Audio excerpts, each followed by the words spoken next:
अध्यापक बैठे हैं, जितने भी महान विद्वान बैठे हैं, सभी के चरणों में हाथ जोड़ के आपके बच्चे, आपके भाई, आपके बेटे हर्ष छिकारा की राम राम।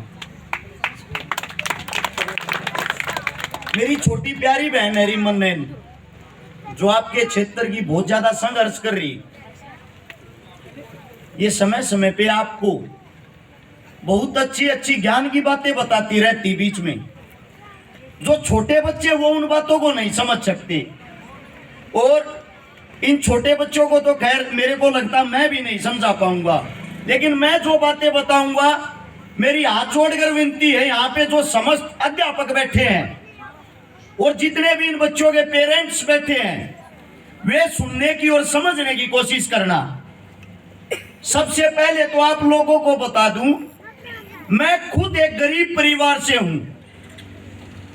लोगों को लगता है हर्ष छिकारा चमक धमक की जिंदगी जी रहा, अच्छे तरीके से रहे, अच्छा खान पान है। समाज आज के टाइम दिखावे का रह गया। मैं कोई नेता नहीं, कोई मंत्री नहीं, मैं एक गांव का नंबरदार तक नहीं, लेकिन आज अभी हाल में आपके क्षेत्र में थोड़ी दूर पड़ता है गांव, क्या नाम था उस गांव का? खेड़ी जालब। वहां पे अभी 2 गरीब बहनों की शादी थी, 2 गरीब बहनों की शादी करवा के भात भरवा के जब यहां पर आया हूं। आप लोगों को यह बता देता हूं, बहुत सारे के मन में ये सवाल और जवाब होते हैं, पैसा कहां से आता है, कैसे काम करे, आगे कैसे बढ़े, सरकारी नौकरी सब कुछ है। ईसा हाल हो रहा है, छोरी एमए कर रही हो और छोरा को लेबर का हो, चपड़ासी लाग रहा हो ना 4th क्लास में, लाल झंडा दिखाने वाले रेलवे में, उसका फूक दे हैं। क्योंकि पढ़ाई लिखाई जो होती है ना, सबसे बड़ी चीज होती है शिक्षा। बाबा भीमराव अंबेडकर ने एक बात कही थी, शिक्षा वो शेरनी का दूध है जो जितना पिएगा उतना दाढ़ेगा। और जो ये बच्चे हैं जिनका जो आगे भविष्य है, उस टाइम पे सरकारी नौकरी, सरकार, सरकुर सारी चीजें खत्म हो जाएंगी। मैं आप सबको बता दूं, सबसे पहले अपने बच्चे को इंसान बनाओ। मैं 7 साल का था जिस वक्त मेरी मां की मृत्यु हुई। मेरी मां मेरी आंखों के सामने मेरे को इतना बड़ा पाठ पढ़ागी। मेरी मां की मौत का कारण सिर्फ 50,000 रुपए था। अगर हमारे घर में 50,000 रुपए होते, मेरी मां जीवित होती। अगर हमारी सिफारिश होती सरकारी अस्पताल में, मेरी मां ने बेड मिल जाता, मेरी मां आज हमारे बीच में जीवित होती। ना हम बड़े आदमी थे, ना हमारे पास 50,000 रुपए थे, ना हमारे पास सिफारिश थी। 1997 में 10वें महीने की 2 तारीख एतवार का दिन मेरी मां की अस्पताल के बाहर तड़पते हुए मृत्यु होगी। वो पल, वे चीजें मेरी आंखों के सामने है। मेरे दादा की, मेरी दादी की, उसी के दौरान 6 महीने से 1 साल के अंदर मृत्यु होगी। घर को कोई संभालने वाला नहीं रहा। मेरा जो पिता था ये सदमा सहन नहीं कर पाया।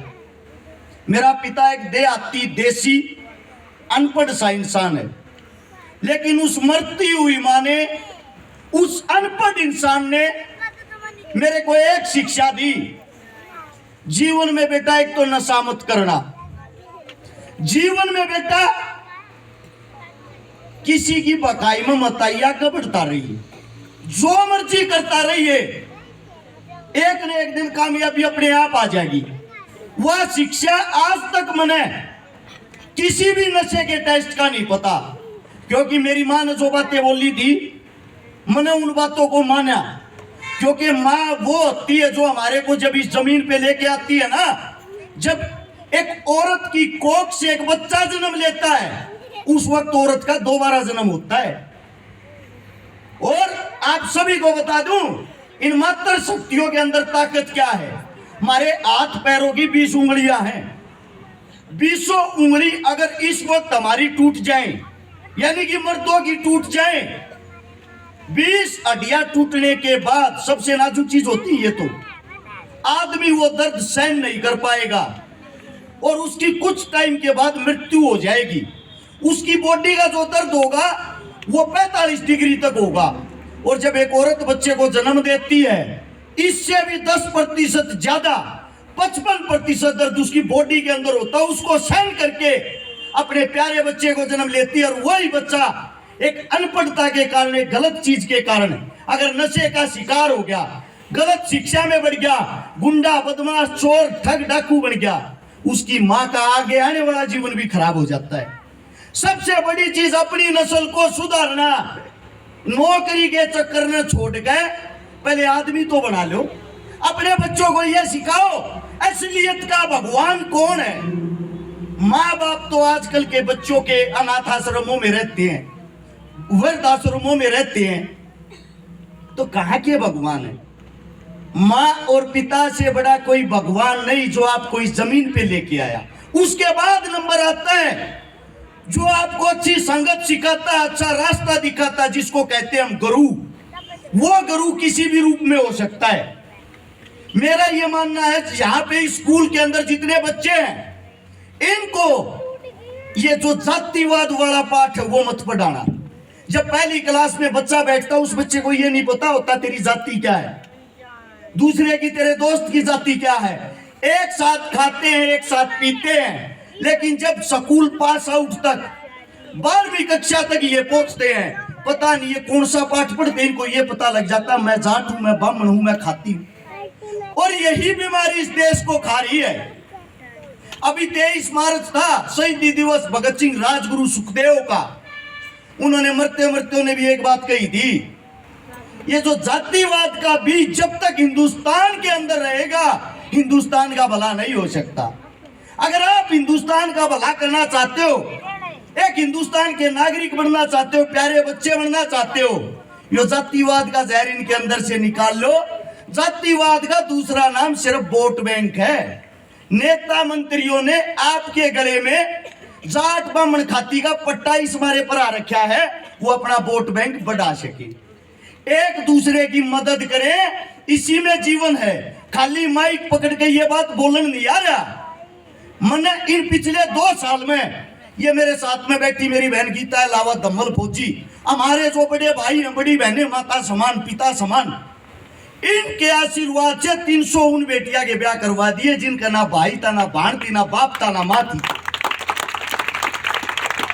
और 50 उन बहनों के बात भर दिए जिनके पाटले चढ़ने के लिए कोई भाई नहीं था।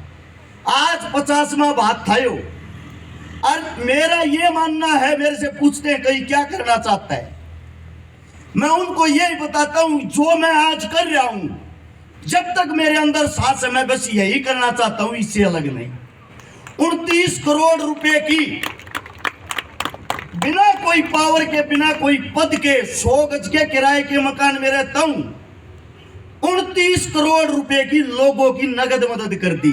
1400 से ज्यादा उन परिवारों का इलाज करा दिया, बसा दिया जिनके घर के अंदर पीने के लिए पानी का मटका तक नहीं था।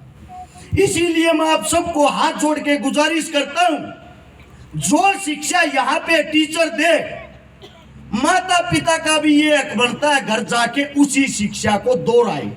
अगर आपका बच्चा इंसान हो गया, अगर आपका बच्चा इंसान हो गया, समझ लेना बुढ़ापे में आपने अपना रोजगार कमा लिया है। क्योंकि भविष्य जो आपका है, इन बच्चों का है। अगर वे माता पिता दादा दादी की कदर ही भूल जाएंगे तो ऐसे जीवन का क्या फायदा। माफी चाहता हूं, ज्यादा लंबी बात होगी, मेरे मुख से कोई गलत बात निकल गई हो, क्योंकि मैं एक किताब के तू पढ़ के ना बोल रहा हूं। और अगर लैंग्वेज से ये लगा रहे हो, अगर भाई छोरा इतना बोल रहा है, कदे बिना पढ़ा लिखा ला कंप्लीट कर रहा हूं, 1200-1400 किताब भी पढ़ रहा हूं, 4 घंटे अब भी डेली पढ़ू हूं, 3 बार सरकारी नौकरी लाग कर छोड़ रहा हूं, क्योंकि यह गुलामी करनी अपने बस की नहीं है। जब तक रहेंगे, आजाद रहेंगे, माता पिता भाई बहन बंधु एक दूसरे की मदद करते रहेंगे, यही जीवन है, एक दूसरे को सहारा लगाना। सभी का धन्यवाद, इतना मान सम्मान, इतना प्यार दिया, उसके लिए राम राम जय हिंद। धन्यवाद भाई अरस का।